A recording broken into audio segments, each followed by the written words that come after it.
Old man doing a podcast. Real weirdos. We have English degrees. Real weirdos. We talk about movies for way too goddamn long.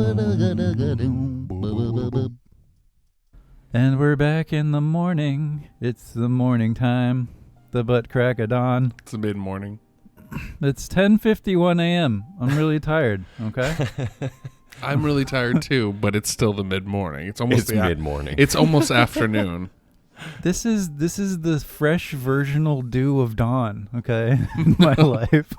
Jesse's in Hawaii right now, so it's actually like, I'm definitely not just right down the road from Jeff. Yeah, definitely not. That's not what's happening. But good morning. How are you today, sirs? Tired and ready to rock. You know how it is. I'm tired and ready to rock. I like that. Ready to rock and roll. Talk about some Nazi shit. Whoa. I mean, he's starting this off already, making this sound like a way different podcast. If this is your first time here, you're already not like, it's not what you think. Yeah. No, there are lots of not. movies about Nazis. There are many films about Nazis. Many. I would probably say, do you probably think that films about Nazis is the largest film genre? No, maybe historically, like there's in terms of modern history, if you're going to look at like historical films or like war films, it's definitely the biggest like subgenre of war films. Okay. I would say that if you were to go into the backlots of every major studio in Hollywood, there would be more Nazi uniforms there than were ever produced in Nazi Germany, actually. Take that with a grain of salt, obviously. Take that, Hollywood. Obvious hyperbole. But still, that's just to emphasize the point that every bad guy for a long time, before they were like Russian, they were fucking German. That's so funny. I was going to bring that up. There's definitely the Russian thing. And we'll, there's some points to make about Russia later on as well when we talk about this film. Definitely. It's oddly prescient, interesting choice that you made here, Jeff, having us watch Downfall. Oh, wait. We're not watching The Red Balloon? We're not. We didn't watch The Boy in the Striped Pajamas either. We didn't watch Schindler's List, although we could have. That's a great movie. They're all of these movies are good. That's the thing is World War II is very prolific genre, but at the same time, for the most part, a lot of the movies are really good. It's a good setting. I mean, when you have such a huge sample size, you're going to have a lot of great ones. Like, there's just so many. Everything from The Great Escape to Saving Private Ryan, you know? Yeah. You know what's funny? I learned about Nazis, not from, like, a history, but I know this might be a little sad and, like, revealing as an American, but... Or just, like, how early I started watching movies. I learned about Nazis when your for uncle the first time. Walked in his uniform? Yep, that's what it was. I was about to say, and then like I just snapped to, like it was fucking instinctual and threw up that hand. No, god damn it, dude, no, it was from Indiana Jones. I watched those movies when I was really young, and I was like, who are these villains? Like, I didn't know who the Nazis were when I first saw Indiana Jones, so I was like, okay, so he's just fighting like some military. All right, cool. It was just like some bad guy. It was almost like a Schwarzenegger movie where he's always just fighting like ambiguous brown military people. But in this, and then in Indiana Jones, it was like actually Nazis, and I didn't understand that until way later. But there you go.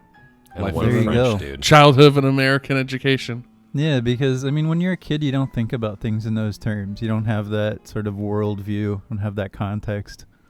No. You see, like, people, and you're like, what's the deal with those people? Yeah, I think, like, coming up through Catholic school at that age when I saw the movie, I was, like, more in tune with all of the religious folklore aspect. I was like, what? They're going to look for the Ark? Like, and he's like, You went to Catholic school?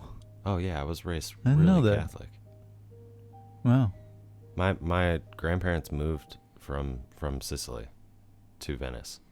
How little we know about each other. Casino isn't the only Italian over here. I mean, the only sauce monkey in here. Although I think he's more than I am. So Yeah, because you're like 37 other things. Exactly, you know? Right? Jeff's just like pure sauce. Yeah, it's all sauce, mostly pasta. It's a lot of pasta that in there shitty as sauce well. you get at like Olive Garden where they just like throw a bunch of shit in it and they're No, like, bitch, okay, it's red. No, bitch, it's a good sauce. Is it? It's a good sauce. We like his sauce. Oh my god! Don't read too much into that. This cold open has gone on far too long. What are you talking about? We keep talking. Let's talk about Olive Garden. Would you say it's the downfall of this podcast? Oh god! There are a couple comments who think so. They think we need to get to the point. But no. Welcome back to the Reel Weirdos. We're 2.5 white men with English degrees talking about movies for way too goddamn long. Today, we're talking about the 2004 film Downfall by director Oliver Hirschbiegel. I was waiting for Jeff to laugh there. Or say change it. I knew he might say change it. I actually love German and like the language, and I just find it funny. So don't change it. Yeah, and it's a film about the last days of Adolf Hitler as he hangs out in a bunker with his mates. Which maybe makes it sound more Jolly festive. mates. It's like fucking Gilligan's Island. Yeah, dude, this is Hitler just palling around with some bros. Hitler on vacation, a bunker. It's a nice chill film. His He's closest played by, buds. He's No played by bitches. Elvis Presley. He wears the Hawaiian shirt. Oh my god! This is a Jeff choice. So why don't you lead us off? Why did we watch Downfall? Why did we? I was just going through movies, trying to figure out what to pick for my choice, and wow, that was an Alex level pause right there. I tried to Not quite. I In your brain, I could see it. I know. I tried to find like a good pick because we were picking each of us like nostalgic, kind of broody, edgy movies, and well, I mean, except Gone in 60 Seconds, which was just fun. We're getting into fun junk trash. food territory. Yeah, but it was all kind of nostalgia stuff. We each kind of picked a movie that we really liked from our younger days, and so this is a movie I watched recently, and I thought was really, really good, and it just decided to bring the tone back to maybe something more intellectual, except for this intro has kind of ruined that already, but. What? No. But yeah, good. I saw this movie and I just found it to be really great. A really great, accurate telling of the last days of the Third Reich. And more specifically, the last days of good old Adolf Hitler, that rascal, The rapscallion. that ne'er-do-well. How do you know it's accurate? Were you there? Was I there? Or is this your uncle told you about this? My uncle, yes, he walked in his uniform and he's like, "Let me tell you about the downfall of your great. No, I'm just kidding. No, I'm loving this, by the way. This is great. Welcome to Reel Weirdos in the morning. No. So when I see a movie that's like this, that's trying to draw from like a historical accuracy background, I look into it, and I kind of I look into it meaning I went on Wikipedia, and I kind of looked into like the last days of Hitler according to Wikipedia, and maybe like the fourth result on Google, and past all the ads. But yeah, for the most part, it seems like from the information that is available, apparently this is taken from the secretary of Adolf Hitler and her testimony. Yeah, she's in the film. Yep, seems to be pretty accurate as far as the information they have, and it is a well-told and incredibly dark and gut-wrenching story. And I thought it would be fun. Fun is a weird word to use. Interesting. An interesting conversation. Discussion. Have an interesting discussion. So, Alex, what do you think? What do you think of Downfall? We're doing voices. Are we doing voices? I don't know. I'm just tired. I love this movie. I've seen it several times. I saw it before, like I saw the meme, thankfully, which, I mean, I don't know what it's like to see the meme and then see the film, but I don't know. I just thought it was cool. I never saw the meme before seeing this movie. Like, I knew it existed, but I just never saw it in any real form. Wow. Yep. Yeah. I saw it in so many versions to where when it came on in the movie, I was chuckling. And I was thinking of, like, what would I add right now? And I imagined him, like, complaining about the Uncharted movie or something. like everyone who hasn't played the games, get out. Tom Holland is Drake, mein Führer. What did you say when I talked to? Oh, I mentioned The Crow being remade, and you were like, if they cast Tom Holland, I'm done. I'm done with life. If Tom Holland is The Crow, I quit. I'm gonna pull an Adolf, put the poison and the gun, and then burn me. Just burn me. I want no trace to exist. Well, no. Boy. I think that Continue, Alex, please. I think that it's probably like the best film representation I've seen of Hitler, because like Jeff was saying, it didn't treat it like a joke. It didn't treat it like kind of a parody or like a spoof or a satire. Hitler and like the swastika armband are such notable props in Western film cinema that it's hard to ignore all of that history when watching this movie. It's hard to just isolate this one. But in comparison, I think that this one is probably like the best representation I've seen. And it feels like it was the most respectful, in the sense that they weren't trying to make him into anything more than just the retelling of this story. And they gave humanity instead to other characters. Yeah, I have some questions for you guys about Hitler, the portrayal of Hitler as we go forth here. But this was actually, I think, it wasn't the first time I saw it. I believe I saw it a long time ago, over a decade ago, and I couldn't really remember it. I just remembered like those steel corridors of the bunker, and like, of course, that scene because it's been memed to death. Mm-hmm. But I think, like, okay, first of all, this is a great film. I don't think anyone like disagrees with that. It is known as a great film. It's fantastic. It's a really interesting portrayal of these last days, and like you said, Alex, it doesn't glorify or ham anything up. It's a very human film. Mm-hmm. And that's what I think like leads into what's the most interesting thing about it is you're essentially watching villains. There's no heroes in this movie, but there's no sense of them being villainous either, except through your own cultural lens.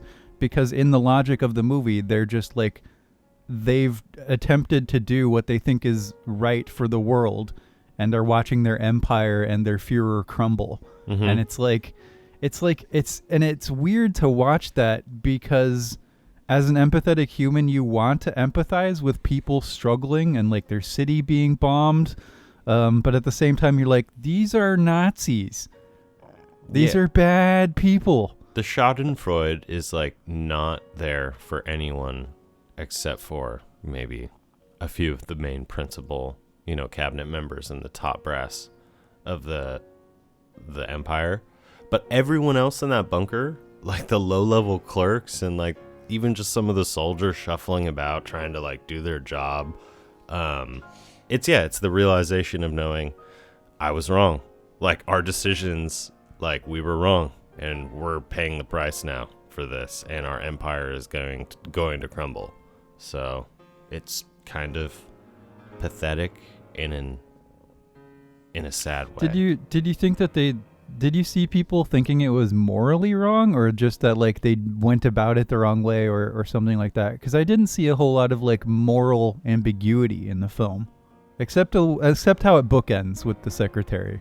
Oh, no, not morally. No. I mean, just like, not every single person involved in the Nazi regime, which is millions of people, were like wringing their hands, and like next to their bubbling evil doctor machines, right? Like there were some moments of actual like fear. Like, what are you going to do? What are you going to do if you're a normal person and your empire is thrust into this like ideology in this world because of one political party and one man, and you're just like, okay, I mean, I'm along for the ride for now, and then when it actually starts to crumble, like, I don't know, I expect those people to cry and to grovel and to be sad about a lot of things. So that's what the film did really well with showing. I wonder what that's like. There are some people out there who maybe could tell us. So you both bring up really good points. I mean, one, I think, is the humanization of the Third Reich, which is something we never see. We always see them as like almost like Inglourious Bastards, like these cartoon level villains where Hitler's the big boss. And I mean, video games and movies, television, everybody have turned this entire organization, this horrible group of genocidal, like, you know, maniacs, at least at the top, into like almost cartoon villains. And this movie, I think, in your point, Jesse, really humanizes them and kind of brings them down to like, it's like almost like the director took a challenge where it was like, can I make people feel bad for Nazis? Right. And but in a way where it's not like, I don't want you to like them. And then he has a great way of like kind of reevaluating your opinion and then showing you like, no, these are still bad people. Like, I like how he checks in every once in a while with the characters, which I thought was great. Like, you almost feel bad for certain characters, and then they'll like right at the perfect time they'll mention like, oh yeah, something about the camps or something about like what horrible shit they're doing, and then it's like, oh yeah, we remember, yes, okay, these are Nazis, okay, no fuck them. But he almost makes you feel bad, and that's, I think, to the director and to the actors' credits. I mean, everyone, and not only does everyone act really well, but everyone really kind of looks like they're the actual person. Like the actor who played Goebbels, you know, with that big widow's peak and those tiny beady eyes, like fucking rat face. Yeah, like it was. He looked really, really similar to the actual picture of Goebbels. And I also, and not to keep going on, but the other last point that you were making, Alex, with this whole like this idea of like the everyday person, or at least the lower administrative part of the Nazi regime, kind of. I don't think you mentioned wrong. I don't think wrong is the right word.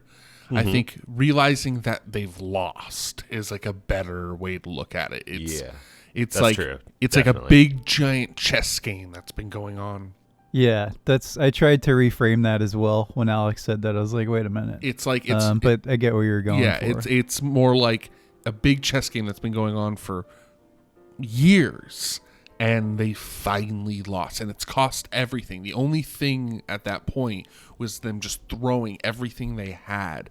I mean, I love the concepts that like Hitler is throwing around battalions that don't exist, because to him he's become so disconnected from the actual military.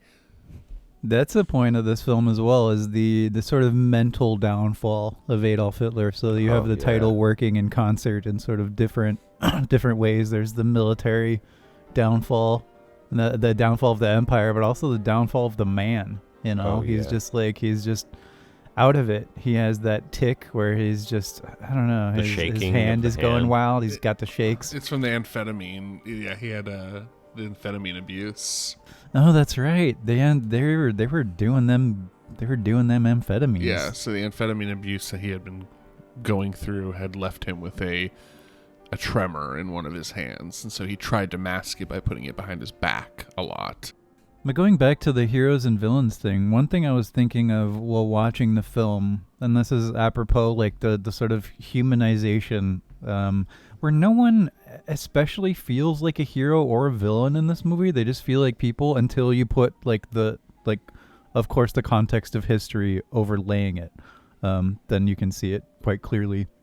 But I was thinking about World War II movies, and especially the more realistic ones, and like the portrayals of Nazis, and even in a film like Schindler's List, which is like very sober and grounded. You have clear-cut heroes and villains. You have Oskar Schindler as a hero, and then you have Ray Fiennes' character in there who is just horrific. I can't remember his actual name. Among Goeth. Oh, Goeth. Yeah, that's right. Well, yeah, no. You're making a really great point. Like, there is no villain, because in Schindler's List there was a story going on outside of this narrative we already knew, and that's kind of how you're supposed to tell a story, at least in my mind, of a historical event. We already all know the end. We know, spoilers, we know what happens. The Nazi Germany loses and it falls. Like, we know what happens because we're here in 2022. So instead you try to you take that as a setting, you pull a piece off, and you make a narrative out of that. But that's not what this is. This is what happened, and you're waiting for it to end in not like a bad way. Like, you're not like when you're watching a shitty movie, you're like, I'm just waiting for this movie to end. No, you know what's going to happen. So you're just waiting. And there's just a certain level of anticipation there, I think.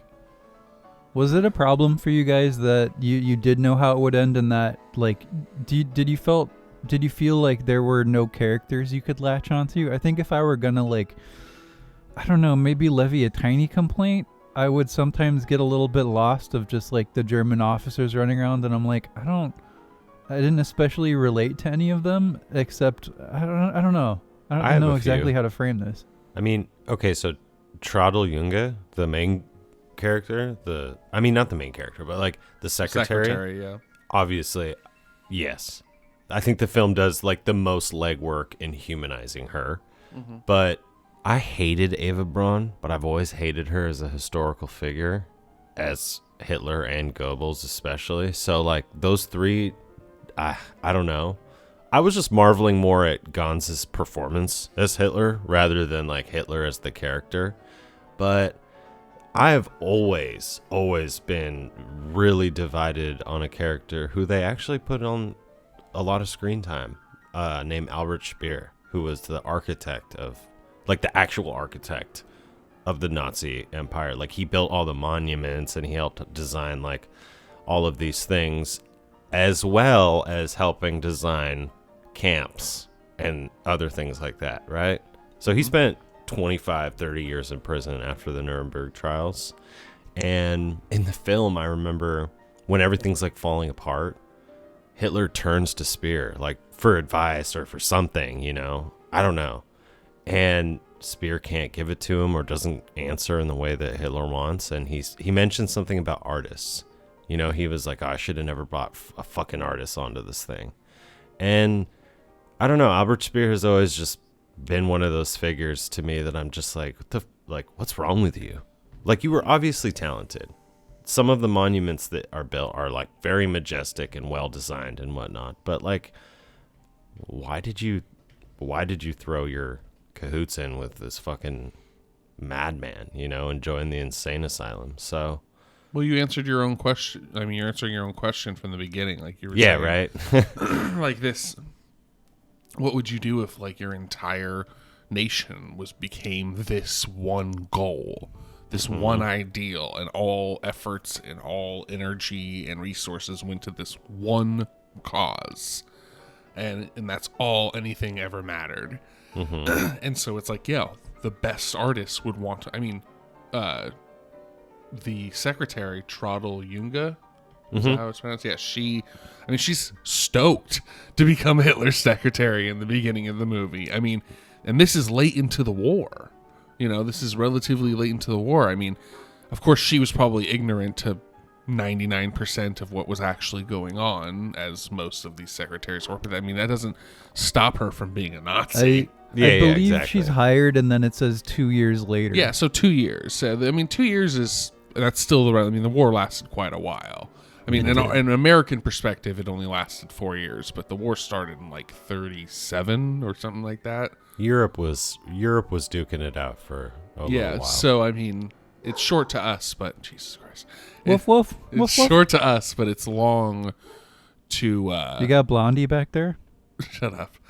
To most of the rest of the world, it was a long war. So she still joined relatively close to the end. Yeah, and I mean, she's still a Nazi. I mean, depending on who you talk to, I mean, she's still a Nazi. Everyone in this movie is a fucking Nazi, and they deserve what they got. Jesus. Those are the 4th and 5th members of the Reel Weirdos, by the way. Their names are Ark and Zeus. Two in the background there. Looking German shepherds. I just told them to be quiet. I just told them to shut up in the recording, so don't edit that out, please. I mean, please, okay. Yeah, please do. Please do. Yeah. Well, now we're talking about it, so we'll see. We'll see what happens in the edit. Fuck you. I don't know. So I don't know if this happened to you guys as well, but I had a fair amount of distraction watching this movie because of its cultural and historical echoes of things that are happening at this moment. I thought it was because it's the Russians shelling a city, right? And you see the destruction of Russians shelling a city. And obviously this is a much different context because it is, Berlin with Hitler in it. And they're doing a good thing at this point. But I was like, man, I have seen very similar images, including, fucking dead civilians this week. And it was a really interesting time for to choose this movie, I guess. From the point of view of history, if you're listening to this in 100 years, Russia is currently committing atrocities in the Ukraine. That's what's going on. That's what I'm referring to. It's great. I mean, it's not great. It's interesting because Putin is using Nazis as an excuse. So these kind of back to my point of these people have become characterized as these ideal villains, and anytime you want to assign a villain title to somebody, you can just call them a Nazi. You can just put that tag on them, and all of a sudden, boom. The president of Ukraine is a Jew. And so it's he's talking about these couple sectors of the Ukraine that want to be part of Russia. He's utilizing a fringe. He's utilizing propaganda, just like what Goebbels did. I mean, that's why he was the minister of propaganda. And you see that in this movie, which I think is really interesting, where you see Hitler kind of in the beginning at least, trying to have Goebbels spin things differently. Like when he's talking to him about certain messages he's going to put out, Goebbels will rephrase them and rewrite them to his when he's what is it called when you're reading somebody out? Dictation. Dictation. Thank you. I forgot the word. When he's dictating messages, at least in the beginning, and then later he kind of dictates his will. But there's a certain level of where you see this infrastructure in a very small way. You see him surrounded by his generals, and they're them giving him advice. So you can see how this worked as in success. I mean, just as in worked as in a machine working before this downfall. You could see how they were playing this same game. And Hitler had a very... but at this time, so in Germany, the military was always very highly regarded, to a point of class. The military was the highest class. They were almost nobility in a weird sense. It was always the highest respected position you could be in. And Hitler hated that. And that's why he couldn't kill his generals. He mentions that. He's like, I should have just did what Stalin did and killed all my generals in the beginning. And he actually said that. And that's why all his generals were like, what? You can't say that. So you can't. They all kind of, and you see that in the movie. They immediately react I can't stand here and have you speak to us like this. Because there was a level of, even though he's the Fuhrer, we are all respected members of nobility, and you need to address us as such. And the idea of just wiping them out is just, especially comparing himself to Stalin, where Germany hates Russia. It was just a very, I don't know, that was one of my, I mean, it's hard to say you have a favorite scene in this movie because this movie's about horrible people and their downfall. Well, you can talk about the most affective scenes. But there was, I think, the things that touched you the most in whatever way. Those movies, I mean, besides, I think we can all agree what scene was the most emotionally disturbing in this movie, but we'll get there. But that scene was the most, yes, it was the most well done by all the actors. You could feel the tension in the room. Which scene are you guys speaking of? Excuse me? The one where they're... I lost it too. Which scene, Jeff? Which scene? Are you talking about the end? No, I'm talking about the scene where they're in the room, the boardroom together. And the meme scene? Kind of. It's one of those where he's insulting them and telling them he should have killed them all. Yeah. And they're all kind of rebelling against him at that moment. They're kind of gotcha. There were so many of those scenes that they kind of blur together. Especially when Hitler's talking about murdering people and murdering his own people. He talks about murdering his own people in this movie more than he talks about murdering the enemy. He's let the civilians starve. They don't matter. The weak will die. And apparently my country is weak because we didn't win this war, therefore we all deserve to die. Women, children, doesn't fucking matter. Well, he flipped back and forth. He had a... That's what was one of the big testimonies about his personality, was that he was going back and forth between these, like, total and utter depression and just hopelessness. And then he would flip in, like, a second to, like, absolutely hopeful and giving orders and talking about how they're going to win the war and moving troops in this. He's like, oh, you got to move them this way. I realize now that this is how we win the war. And he would flip back and forth, and his generals were like, wait, what's going on? Because people are like shooting themselves, and then like, wait, we're still trying to win? I mean, it's just the chaos. So he's having like manic depressive meth psychosis? Pretty much. I mean, this is all like drug-addled psychosis. And Didn't he have, there's theories about him having like STDs as well. He had like gonorrhea, so he's like going insane from that. I mean, there's a lot of... Is that true? Honestly, I don't know. There's a lot of myths and You're not legends. a World War II historian? What the fuck? I'm not. I'm sorry. I know a little bit, but yeah, I don't know. I mean, like I said, he's a very... he's a very stylized villain at this point, so there's so much myth and legend about this person, and even about his death is like this scene that we see about Hitler's death where, you know, him and Eva Braun, she takes the cyanide. They really highlight the cyanide in this film, which was interesting. I was surprised at how understated their deaths were. I thought, I don't know, maybe they thought it would be weirdly tasteless to show Hitler actually blow his own brains out in the film, but you see a lot of other soldiers and people do that. There's a lot of fairly graphic suicide. This is like Suicide the movie. Yes. I can't think of a more suicidal movie in terms of like people just offing themselves. But to have them do it behind closed doors, I think was an interesting choice by the director. And I'm still not quite sure why. I guess just have it feel more stately, more grand. And I think like sometimes it's what you don't see that's more effective than what you do. Well, I think I mean, correct me if I'm wrong. You guys saw it a little bit more recently than I did. I just browsed through it on this second go through because I just seen it like a couple months ago. Because you're a professional. Well, I just seen it a couple months ago. It was, but since you've seen it, I don't think you see any scenes with Hitler when he's not with somebody else.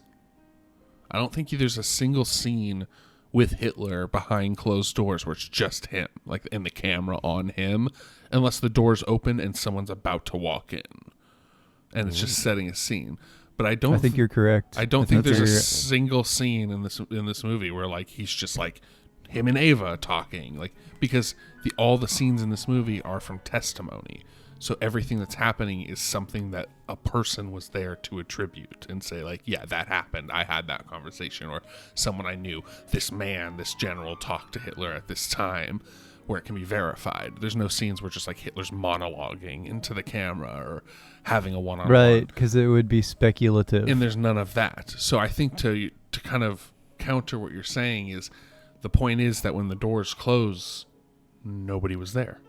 So only people who know what happened in that room are Hitler and Eva Braun. Well, we know that he chomped a cyanide and blasted himself with a Luger. Well, at the same time. That's very speculated, though. Yeah, there's controversy surrounding that. So maybe that the way that the film took care of that scene was their way of kind of acknowledging, like, okay, we don't know exactly how they died. Oh. We're not going to feed into the conspiracies necessarily, but we don't want to make something so definitive that there's this outcry. You know, you see blood. Okay. There's rumors that he was wrapped up in a carpet. It could be a ruse. There was rumors he was wrapped up in a rug and like sent to fucking Soviet Russia somehow. No, and, there was the biggest one is that, I mean, the biggest one I've heard is that he faked his death and he's in Argentina or Brazil. Yeah, South America somewhere. Exactly. Because they were like sympathetic to the Nazis at the time. But yeah, it's all speculative, but the main part is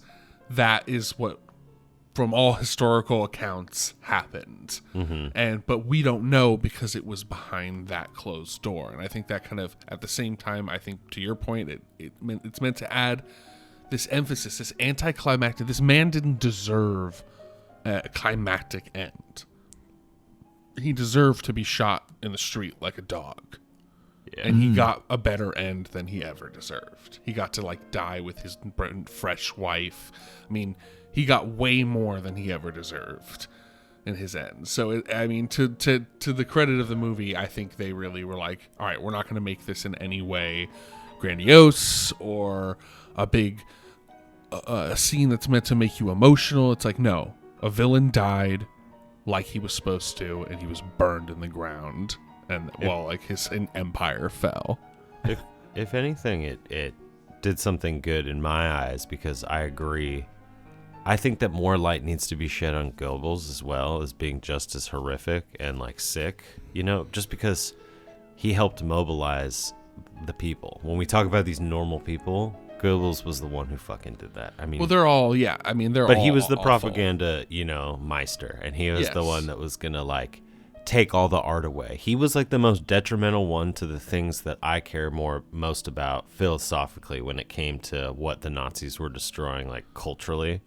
Aside from that's after the humans that they slaughtered, right? Yeah, I mean, he made all the films, all the propaganda films. I mean, he like destroyed the film, like all the Jew-loving art and the Jew art that he called. There's some great classic works that were stolen by the Nazis, and some of it was destroyed, and some of it was recovered by Americans, and now we have it. And now he was we own the it, only one truly loyal to the end, too. But by the end, they him. had all betrayed Hitler to a degree or another, and except him and his family. And I mean, to get to that scene, I mean, I think that we can all agree, as I mentioned before. Alex, were you done? Oh, no, sorry, you're good. So I was gonna say that going back to the film with Goebbels, I think that it like shows the light on his death and what he did to his children and his wife, what they did to their children. Oh my God. It really protracts that scene out, because that, I think, is like, that's where they're going to be really showy and grandiose, and they're going to like show some flair a little bit as far as filmmaking and narrative goes, and show some like really authentic and visceral stuff that makes you hurt, because that shit is fucking insane. Right? Like, I don't know. You can't just like surrender and then just be like, okay, daddy and mommy are going to prison. You guys are like not complicit because you're fucking children, but the powers that be will hopefully give you a stable life, right? Hopefully. But instead you're just like, no, fuck it, we're gonna kill everyone. That was such a wild scene, man. Yeah. I was like not ready for that. Was the most emotionally impactful scene for sure. To just like poison your children. And she did it in such a stately little way too. Just like so mechanical almost. It had like a weird, I don't know, somewhere between being mechanical and being like maternal, yeah, reverent. It was strange. It was fucking horrifying.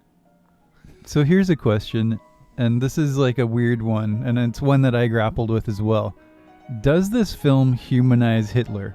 Because if the answer is like interesting, right? Because if you say yes, it's almost like you're self-indicting, but it's also like, I think that would be a mark to the film's credit in the way that it like humanistically portrays events and people, right?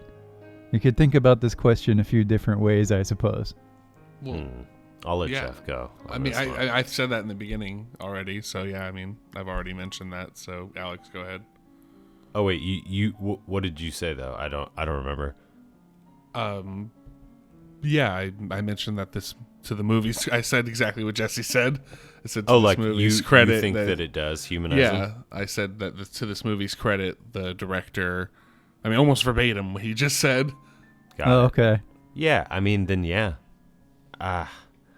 It does, but it doesn't do it. Like, I don't think that's the main purpose of the movie, and I don't think it oversteps in saying, this movie is about humanizing Hitler. Because it's not about that, right? It's not the goal. The goal is not like, hey, look at he was actually a pretty cool guy. Exactly. That wasn't the if goal anything, of the film. It adds another human element to his evilness to me, because he's not just some dark, scary, Gestapo squad in the night.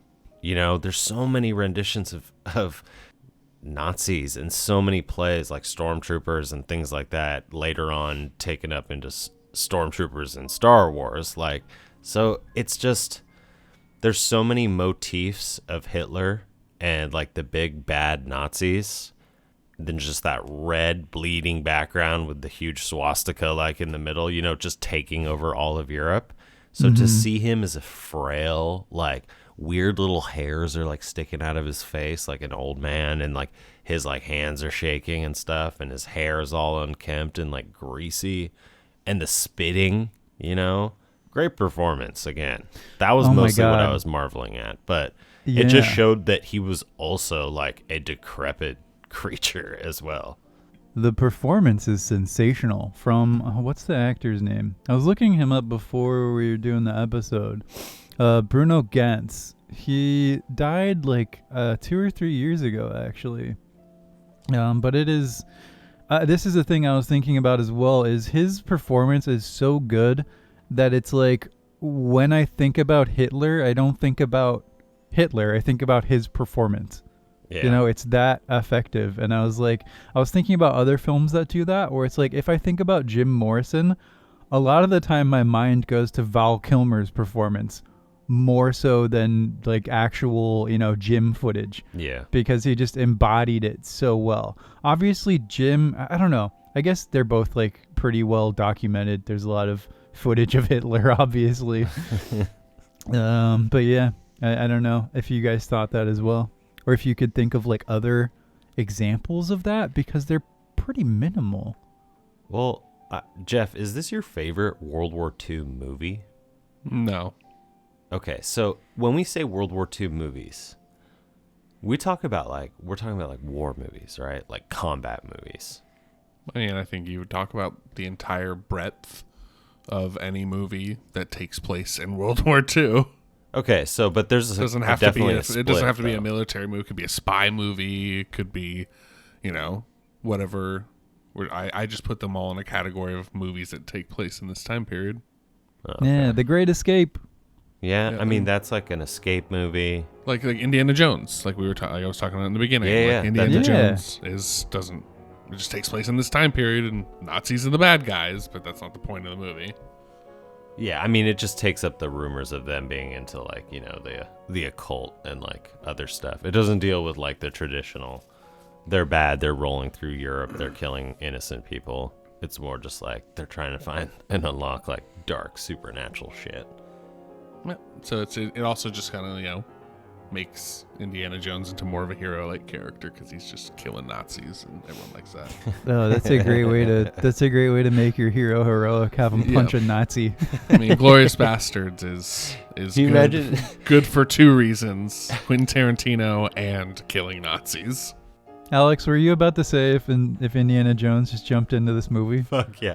Like, instead of, like, the suicides and, like, the burning of the gasoline and, like, really unceremonial death, it's just like he busts down into the bunker and just whips ass, like just whipping like guns out of people's hands as they're putting them up to their own heads. You have like 10 Wilhelm He's screams. like, no, you're not killing yourself. You're not killing yourself because this movie's now PG-13 because you're gonna face Jones justice movie. Back in the old USA. I'm taking you in, Nazis, and all your guns belong in museums.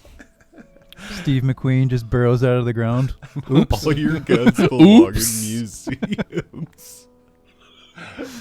Top man. Oh my god, dude. All right. Well, you know, I mean, the scene where, I mean, just to kind of get back on track, the scene where they kind of kill off the children, to put it, you know, not lightly at all. We're back on track. It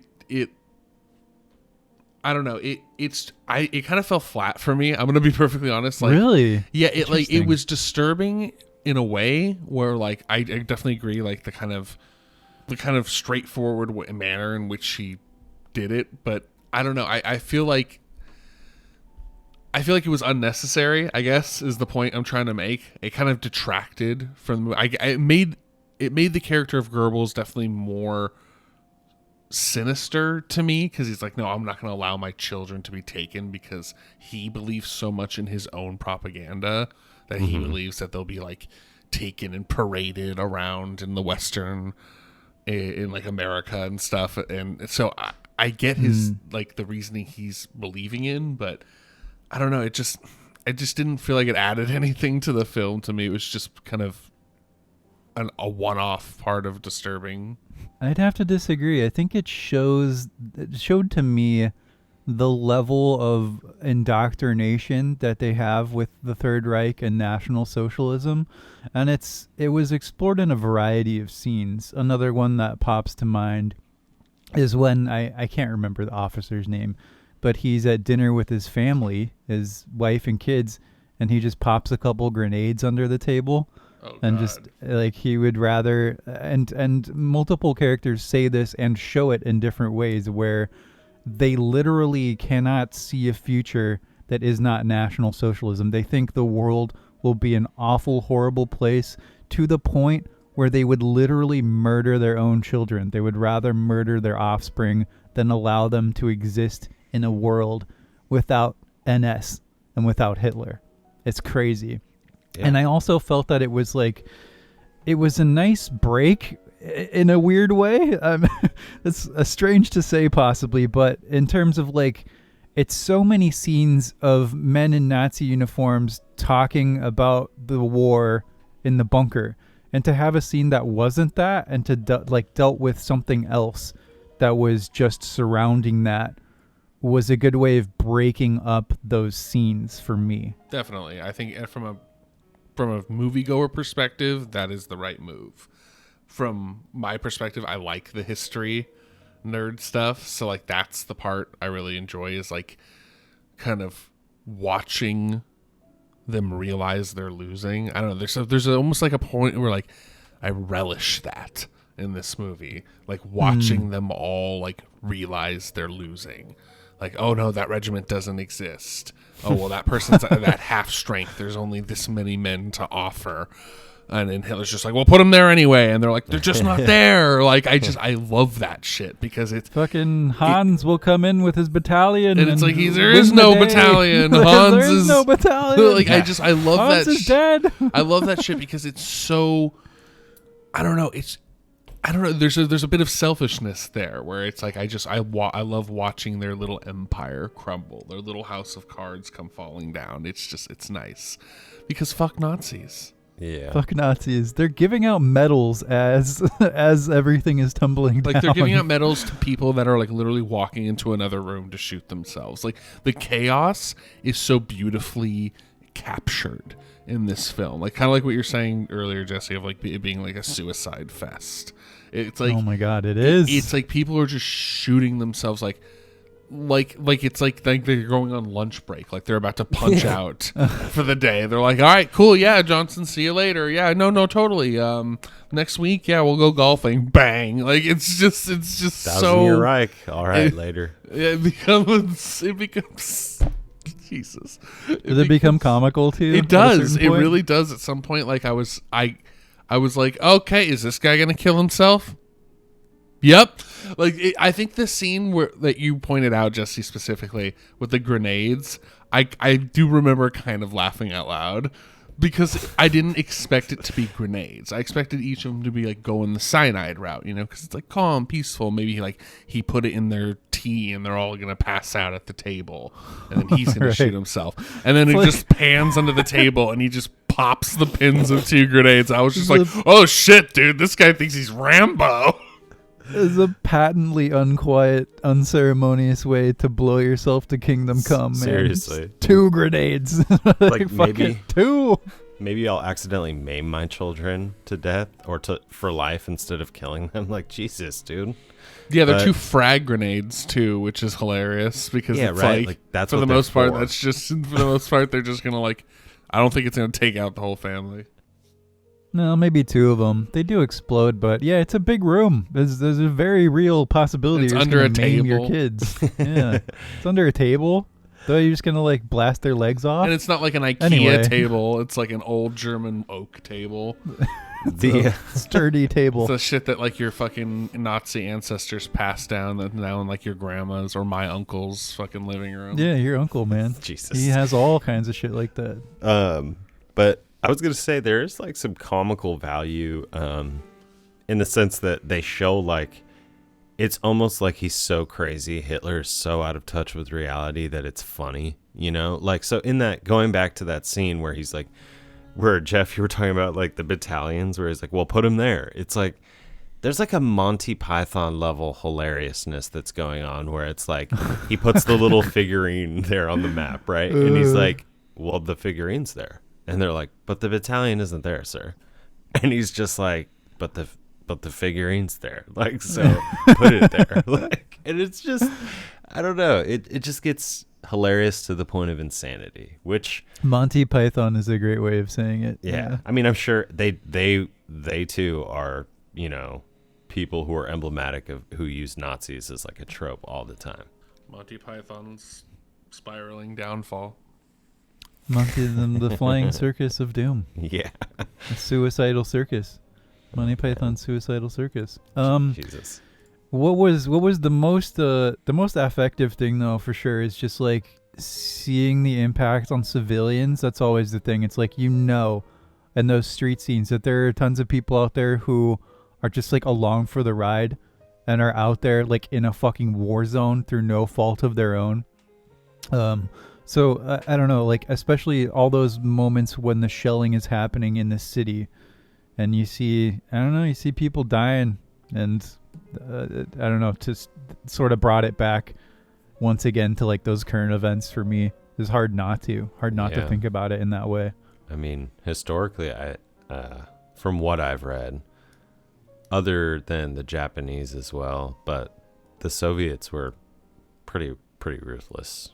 I've read stories of, you know, them going so far as like murdering or killing their own soldiers when they retreat.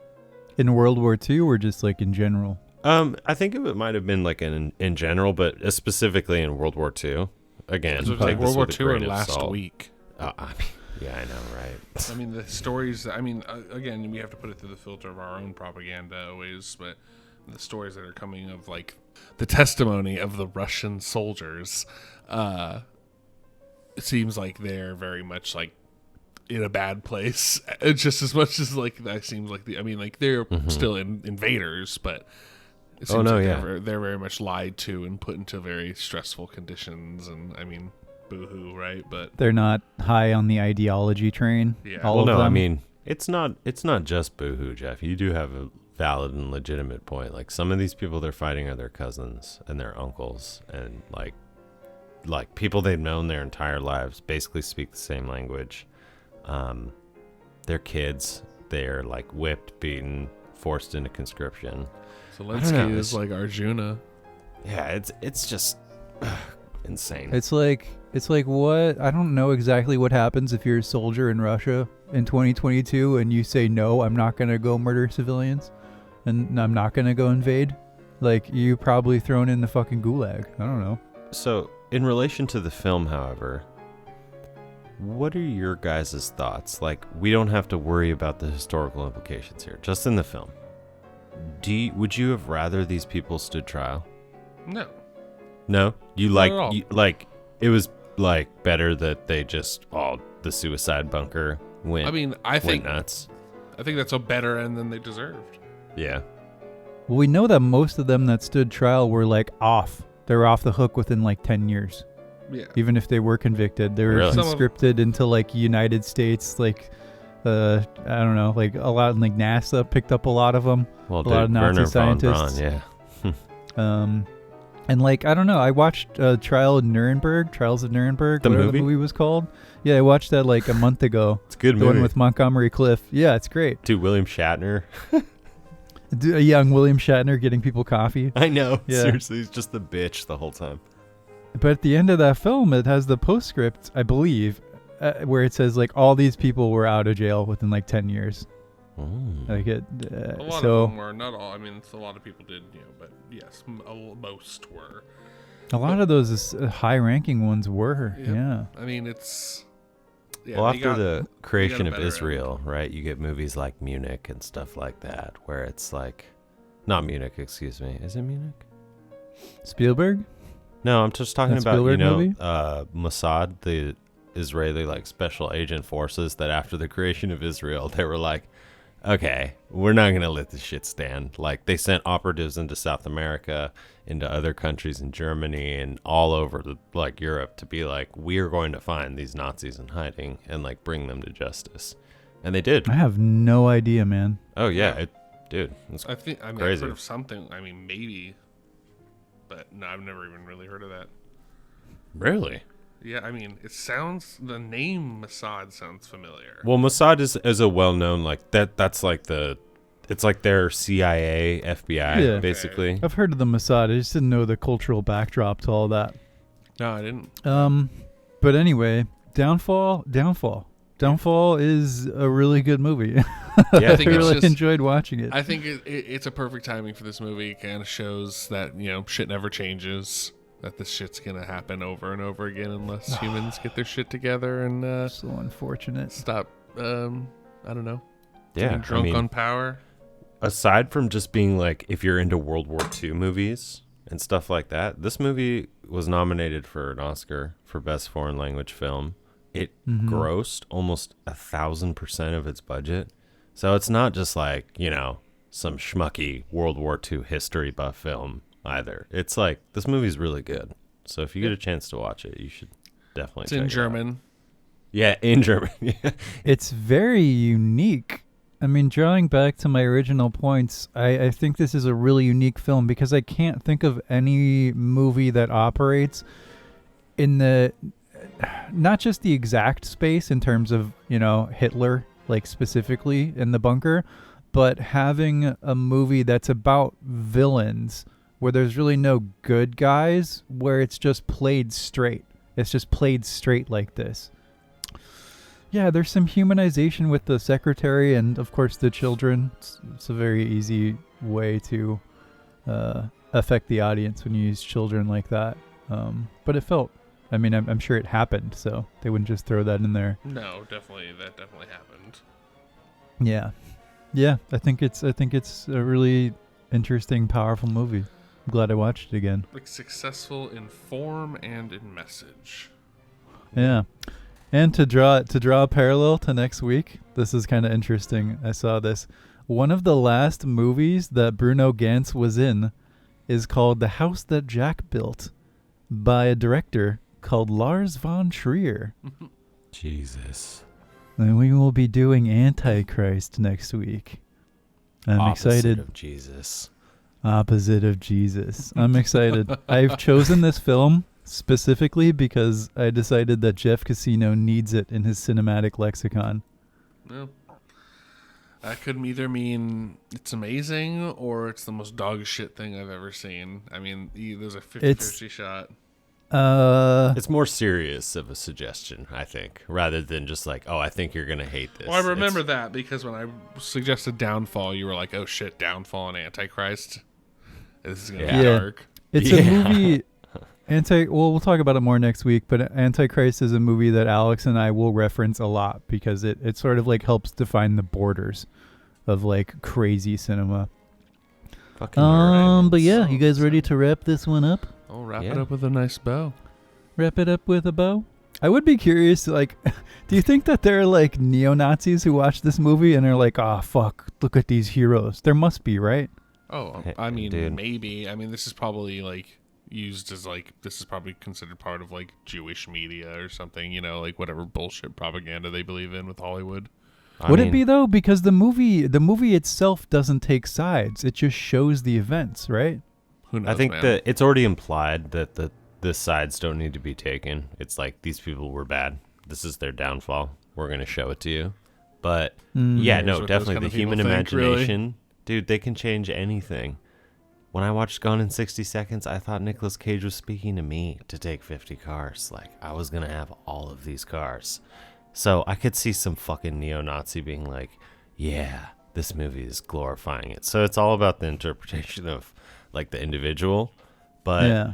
Dude, there are people that probably still have Birth of a Nation fucking on, Reel somewhere down in the South and are just played every Sunday. Yeah, Uncle Tom's Cabin and shit. Yeah. Well, history is history. It keeps going. People are wild. People are terrible to each other. Unfortunately, it doesn't seem to be getting any better. It seems like we're on a downturn right now.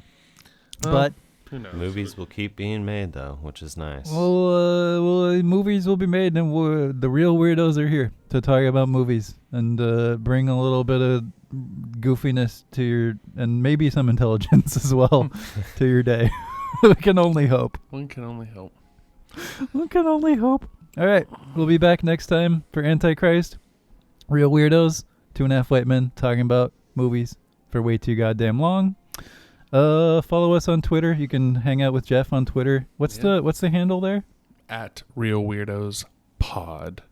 There you go. And that's our only social media. Boom, boom, boom. Boom, boom, saloon. Hitler is dead. We'll see you all next time.